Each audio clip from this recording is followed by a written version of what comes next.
Di Polewali itu setiap hari Minggu itu 2 kali saya berkhotbah. Berarti 2 khotbah yang saya ciptakan dalam hari itu.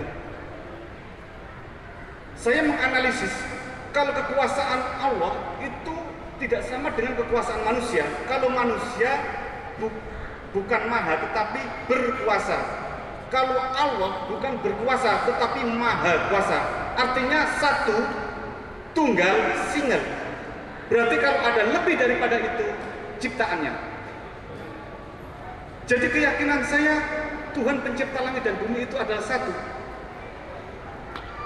Mungkin karena ada bibit sedikit, karena bapak saya adalah Muslim, ibu saya Katolik.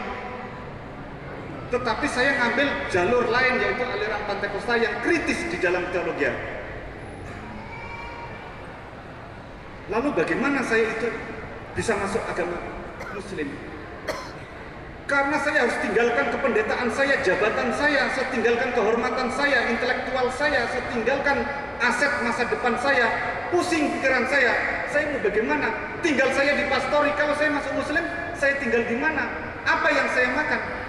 Bingung saya. Kalau saya ke pasar, saya harus bawa uang, tapi kalau ke gereja atau ke masjid harus bawa iman. Kalau ke pasar bawa iman, dibilang orang gila. Bingung saya. Akhirnya saya punya keputusan, saya ada mobil, saya jual mobil saya pakai usaha. Iya. Lalu dengan bapak profesor di sini, bapak imam di sini, sudah bulan yang lalu saya komunikasi dengan bapak profesor Dasrul, itu saya komunikasi. Tapi saya pusing, stres saya. Setiap hari saya berjalan tanpa arah tujuan, hanya di atas mobil, karena saya bingung. Saya berdoa, saya berkhotbah hanya di depan jemaat. Setelah itu saya nggak bisa lagi berdoa, makan nggak bisa berdoa, mau tidur nggak bisa berdoa, karena saya bingung berdoa kepada siapa. Yang sakit hati saya, saudara, kalau saya meninggal dipanggil Tuhan, Tuhan mana? Surga yang mana yang saya tempatin? Stres saya di situ. Akhirnya momen yang terbaik bulan Desember adalah kelahiran Yesus Kristus.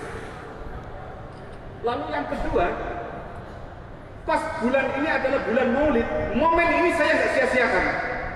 Sebenarnya saya mau dimuslimkan di sini, sudah konfirmasi dengan Bapak Imam di sini. Tapi saya ambil keputusan di Parepare. Sebenarnya saya ambil hari ini harus dimuslimkan. Tetapi saya stres, bingung. Karena tanggal 25 jemaat saya seorang mantan pejabat, dia harus saya layani secara sakramen karena dia dilepaskan mendapatkan remisi pada 25 Desember. Wah, saya bingung. Jemaat saya bagaimana saya harus tinggalkan ini?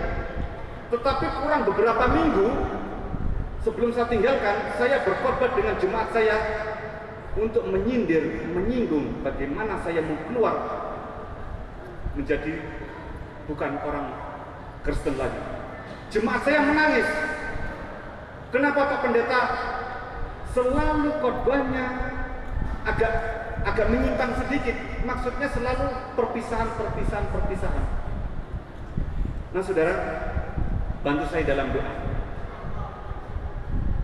Sebelum saya menjadi orang Kristen, waktu saya masih pendeta di Polewali itu banyak orang yang tahu karena setiap minggu itu saya mundar-mandir pakai dasi di atas mobil. Waktu saya masih pendeta, ada orang yang saya tobatkan, orang Muslim, yaitu preman di Wono.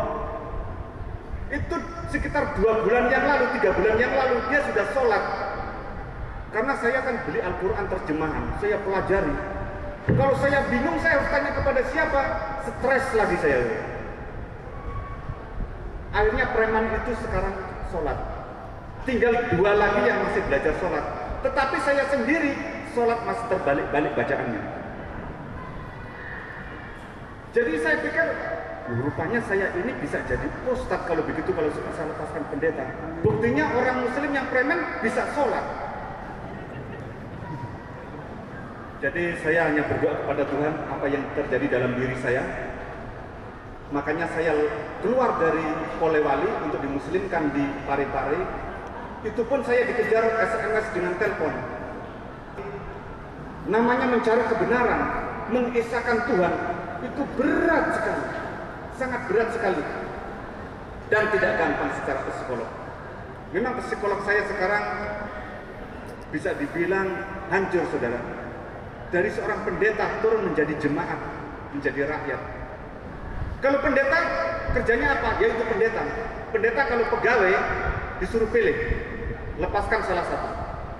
Kalau ustadz, ada yang tentara ustadz, ada pegawai ustadz, ada polisi ustadz. Tapi kalau pendeta tidak ada, tidak boleh. Ya itulah pendeta. Jadi sekarang saya lepaskan semuanya itu untuk mengisahkan Tuhan, menyembah Allah yang satu. Sampai di sini, kalau ada lebih dan kurangnya kami mohon maaf sebesar-besarnya. Assalamualaikum warahmatullahi wabarakatuh.